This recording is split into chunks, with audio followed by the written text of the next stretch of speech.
Hi guys, welcome back to the channel, or welcome if you're new. My name's Heather Salter Purvis. I am a queer fantasy author, and I was going to take you through my goals and review and plans for quarter 4.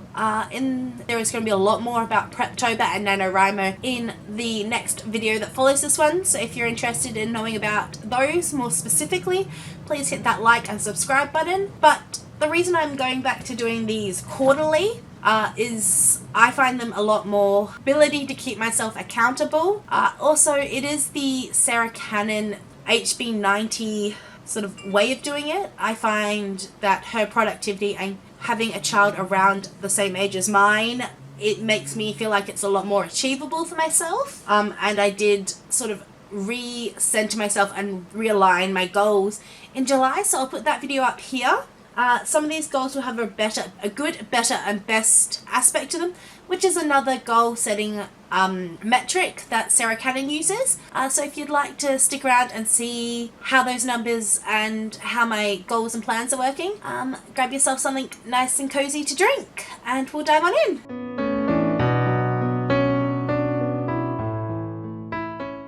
Okay, so I will be dividing this into 2 or 3 sections, mainly about my writing projects and then my author platform. So I'll start with the author platform, mainly because it is just a bit of a smaller section. I will put timestamps down below if you just want to jump to knowing about what my current projects are doing.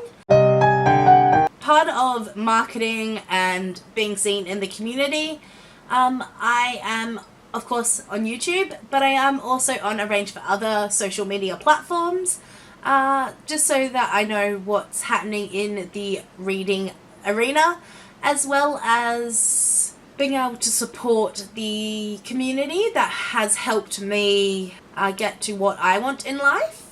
So this wonderful YouTube channel, I do have a good, better, and best goal for subscriber count. And I'm not quite at the good level, almost there. So I would love it if I could get this channel to 200 subscribers by the end of the year, 250, or best absolute amazing thing would be 500. But I am also aware that I'd rather a steady growth than a sudden increase in people, because it's more authentic. I then have TikTok, which is linked down below. I have smashed through, I believe, the first and possibly the second goal of having followers on there, but also just getting more consistent on it, of 550, 675, or 1,000 followers over there. If I get to 1,000, I can then list my link tree so people can find me more easily across everything. And the one I am struggling most with growth at the moment is actually Instagram, and I'm not sure why that is.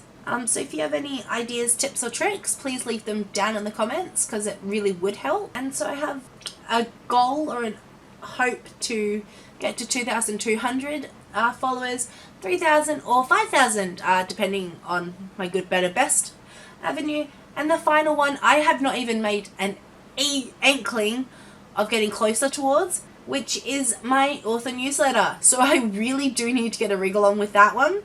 Hopefully it is useful to have one. I hear a lot about it.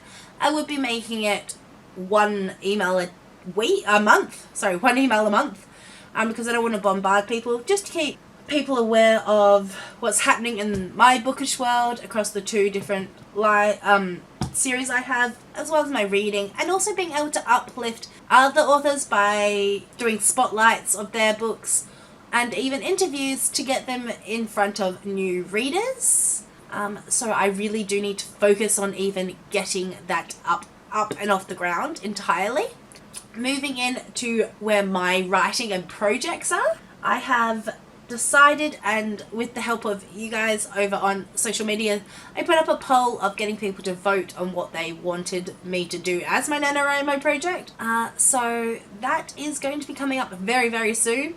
In fact, it will be the next video about announcing the project, as well as how I am going to tackle it, because it is a very different approach that I'm doing with NaNoWriMo this year. which is the National Novel Writing Month, especially given Preptober's just around the corner. I do have the Keepers of Devil's Bay series. So this is twofold. This is in regards to sales, where the series is going in general, and where you can buy the series. So the Keepers of Devil's Bay series is going to be coming off Kindle Unlimited the first fortnight in October, and then I'll be going wide with the ebook just because I haven't seen any return on being in Kindle Unlimited.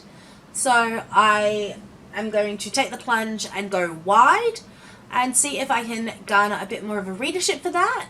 The book 2 is now currently off with my editor, and that is, drumroll please, for the title reveal! Yeah, there you go. That is the book 2, the sequel to Cursed Cove, as we're going to follow the fallout of all the events that we learn about Delilah, Dominic, Atlas, and Rachel. So that will be coming out either late this year or early next year. I did have some sales goals of paperbacks, ebook sales, and reviews, because reviews really will help. So with the sales of Keepers of Devil's Bay, I did have some sales and reviews just to get the marketing up and out there. I did go to a farmer community markets where I managed to sell 9 paperback copies of Cursed Cove, which was truly an amazing and wonderful experience. I will do it again, and I am looking at doing some other author events coming up. And I have had 1 ebook sale, but as I said, it is coming off Kindle Unlimited because I'm not seeing any page reads come through, so I'm going to cut my losses in October and move it wide. And I have already had 4 people tell me that they would like a copy of book 2, Haunted Headlands. So once that is published, I will already have those guaranteed sales. So if you have any hints and tricks on how to encourage people to leave reviews, I would greatly appreciate hearing about that.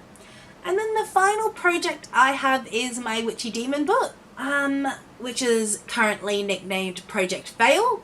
I am struggling at the moment in terms of the direction in which I want to pursue the publication of this. Mainly because it is going to be a upper young adult, new adult age bracket just with the content. Don't know how much spice-wise it's going to be.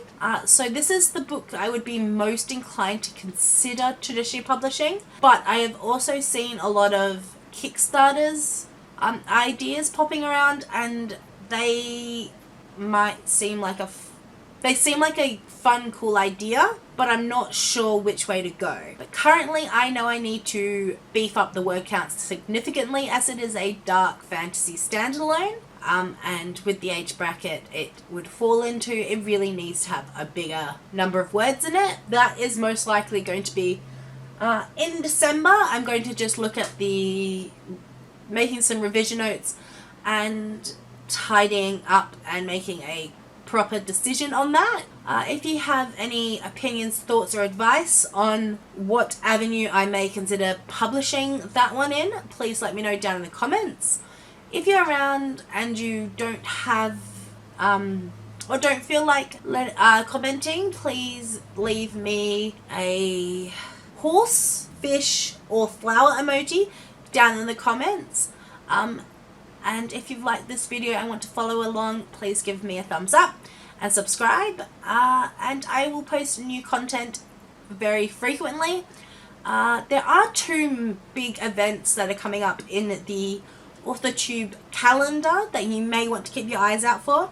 The first one is the last weekend in October, is the Storyteller's Hearth Relay. I will link the channel for that in the comments, in the cards, and down in the description. And there is also the AuthorTube Secret Santa being hosted by SD Houston and Hannah Leclerc. I'm really sorry if I'm butchering that. But that sounds like a fun way to spread some festive joy this year. So please consider looking at either of those. And until next time, let's use our voices to promote positive change in the world. Thank you and bye-bye for now.